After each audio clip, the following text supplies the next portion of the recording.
Hi guys, welcome to the fifth and final video for today's um, month standard committee master slideshow. So we're just going to be getting into voting procedure, explaining how voting procedure works during your standard month committee. So when conferences end in Model UN, a couple of things happen beforehand. So step one, you motion to introduce a working paper. The chair may set a time or ask what time limit you want for the resolution.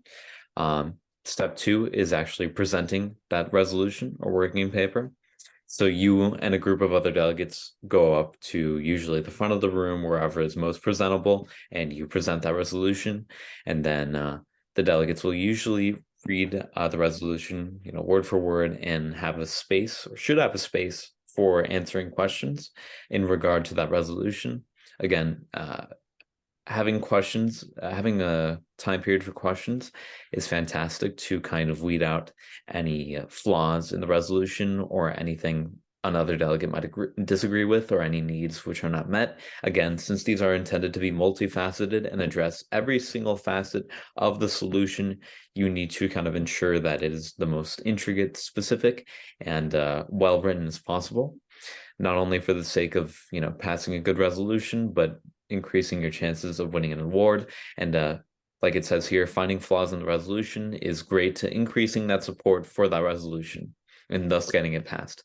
I'll pass it on to the next slide. Okay, so next is going to be pro-con speeches. These are after a resolution is presented. Usually there'll be 3 pro and 3 con speeches. And they go in the order of pro and then con and then pro and then con and then pro and then con. So it's basically a opportunity for either, if you're on the pro side, like someone who wasn't really involved with the resolution, to support that resolution. If they were part of it, but they just didn't make the list for the sponsors, they can support that resolution and also give their own little nuance, their own little twist to it for their own specific country. And I would definitely recommend not just trying to repeat what the resolution said, but rather trying to add anything new if possible. Maybe either new data or just new arguments specifically about why your country benefits by that resolution and why the resolution overall is good, and how maybe just elaborate more on the scope or the impact of that resolution.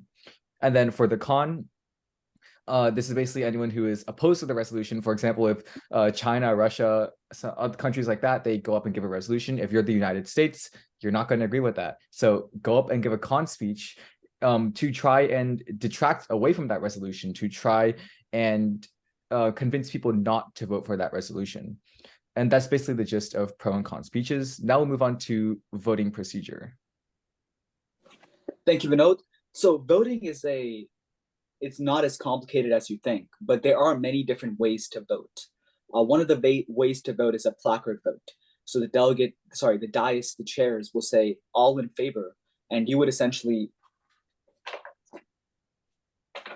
raise your placard in support of the resolution. Now, if you are against the resolution, you would raise your placard when the chair says all against. Another way to vote is a roll call vote. This kind of voting occurs when the chair goes individually by delegate and asks them, are you going to vote for or against the resolution? Now, this type of voting is usually used in smaller committees like the Security Council. And it's important to note that some countries in the Security Council have veto power. And this is why we go by roll call. If the delegate of the United Kingdom were to veto the resolution, the voting would stop and the resolution would fail. And lastly, there's also a vote by acclamation. This is not used that often, but you can, in theory, motion for a vote by acclamation, and the delegates would say yay or nay in support or against the resolution. Now, in terms of voting and in terms of terminology, it's important to use 2 different words. Working paper and resolution are 2 different words, right? Working paper is before the resolution has been voted on, but after it's been voted on and passed, it becomes an actual resolution and a paper that can be presented to the General Assembly. And on the note of General Assembly, if you are to attend a YMCA conference, either the YMCA regional conference in December or the state conference in March or April, they will do something known as the General Assembly.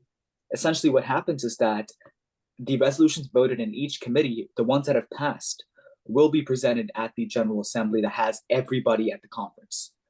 And after they have presented the resolution, everybody collectively will vote for that resolution and either passes or doesn't pass. The only exception to this voting is the Security Council, as their resolutions are automatically passed since they have a higher authority and power. And that should be pretty much it for voting. You know, one thing I would like to say is that note passing can be very helpful during this time of voting. You want to pass notes asking other delegates if they have any questions about resolution, why they are voting against it. You really want your resolution to pass. That's a really powerful message about your work as a delegate. Of course, it's not always possible, but you need to try your very best to make it pass. And you know, one thing we didn't talk about in the last session was marketing resolution. You want to really speak to other people and tell them, this is what this resolution is about. This is why you should vote for it. And this is something that I encourage delegates to do when they're asking other delegates to be signatories. You know, when you ask another delegate, can you please be a signatory? You can also explain the resolution to them and ask them to vote for it. Okay. So again, you really want to make your resolution vote. You really want to push your resolution to be voted for. And I'm sorry to be covering a lot of things on the slide that are not on the slide, but one more thing before I move on is anytime during your speech, we have not mentioned this, but you have to yield your time. So for example, if you're giving a pro-con speech and you have about 30 seconds left, you can yield that time to the chair and you lose that 30 seconds to the chair. You can yield that time to questions.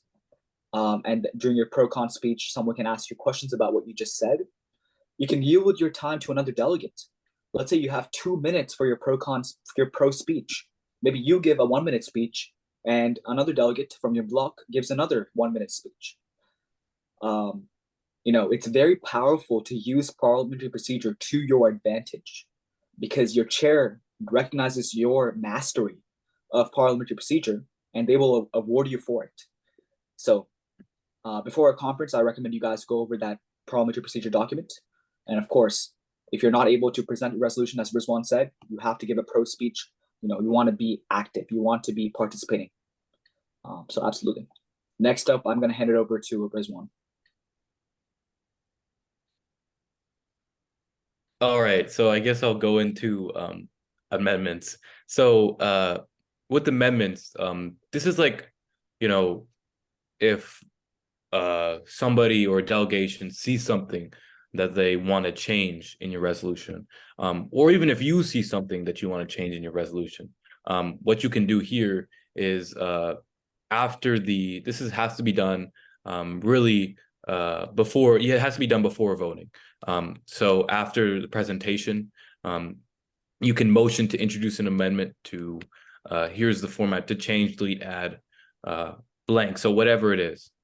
So let's say you want to, there's a resolution on discrimination. I brought this issue up a lot. Discrimination of LGBTQ plus. And there's something that, let's say you want to respect the Middle Eastern governments, but there's something in the resolution that, let's say the government of Qatar feels, or the delegate of Qatar feels, does not do that. So maybe they want to introduce an amendment. It could be with or without your consent. There's 2 types of amendments. I'm blanking on the names right now, but with that, you could, oh, Madant, you want to? I was going to say friendly and unfriendly. Friendly and unfriendly, thank you. So you would introduce it and to working paper, and then you will do pro-con again. Usually it's 1 for this, and then they're gonna then once again, just like it's the same format as just presenting a working paper. Then you'll vote on it and see if it's approved. But keep in mind as well, if you do have an amendment, these are most of the time not going to be as, you know, as present, especially in more local conferences. So be sure if you do have an amendment or you do want to bring up an amendment, talk to the chair or do a point of personal inquiry, or, you know, order and then talk to the chair and ask the chair, what the process is specifically. But yeah, if Also, Rizwan, I don't think we covered the points. Could you go over what a point of order is versus a point of yeah, personal? that's really important. So this is kind of at the end. So if you guys have made it all the way down, good job. I think this is like an hour long. So congratulations, you're really dedicated to this. But you also have points. So these are things to clarify if you want a personal privilege, to clarify something you want a personal privilege. It could also be used to correct the chair. Now, this is something I love to do personally, is point of order. I used it once at CT Mun. This delegate started like just rambling on and on without even being called in or anything. He just started talking about, and I right in the middle of his speech, I said, point of order, crosstalk. And the chair shut him down. And that's something it's one of the things that propelled me to win best delegate there. So things like that. The other point of order is to correct the chair or just a Parley Pro procedure. Point of inquiry is if you have an inquiry about Parley Pro procedure, like you would say point of inquiry, how are the process of amendments going to work in this committee or conference? So something like that. And then you have a point of personal privilege. This is usually if you have to go to the bathroom. This is usually used a lot, or if you need to go take a call or something personal that arises. But these points are really, really important, especially point of order and point of inquiry.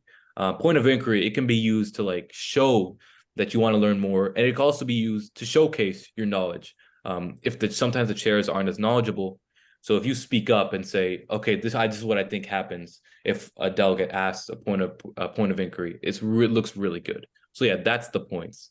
But other than that, if that's all we have, I'd like to just quickly talk about the end.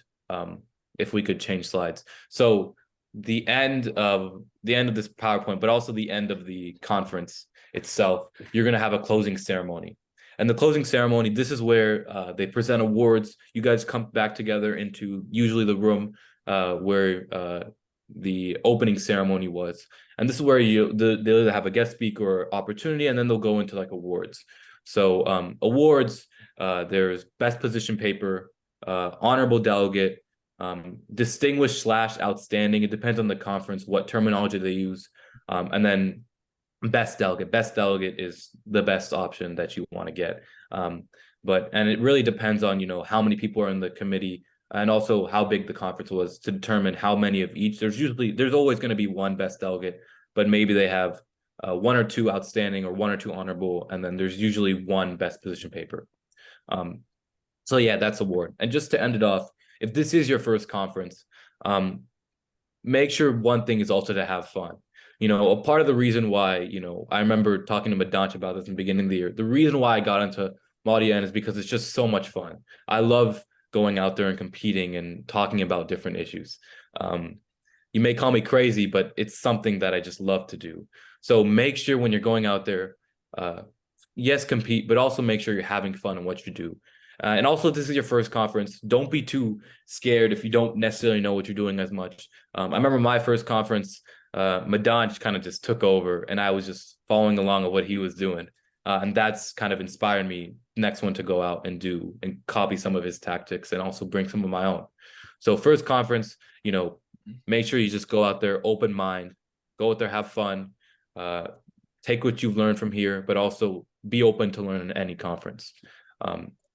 And other than that, that's all I had. So thank you from our team. We spent a little while doing this. So we appreciate if you stuck to the end. And if you have any questions, please let us know. Madanch and Vinod, Hiram, if you guys have anything to say. Make sure you hit that like button, smash that subscribe button even harder, and comment down any questions, comments, or concerns that you'd like us to address. What do you guys think about Madanch's haircut? Talk about that in the comments too. This video may be viewed in 10 years and you guys don't know who I am, but it's okay. But I do want to say Rizwan did cover everything. We want, as the officer team, next year's team, the teams that are going to be in the future, you should always reach out to them if you have any questions. We want you to be most prepared, and we want you to have fun. We want you to go out there and do your best. So thank you guys for joining us, and we will end the meeting.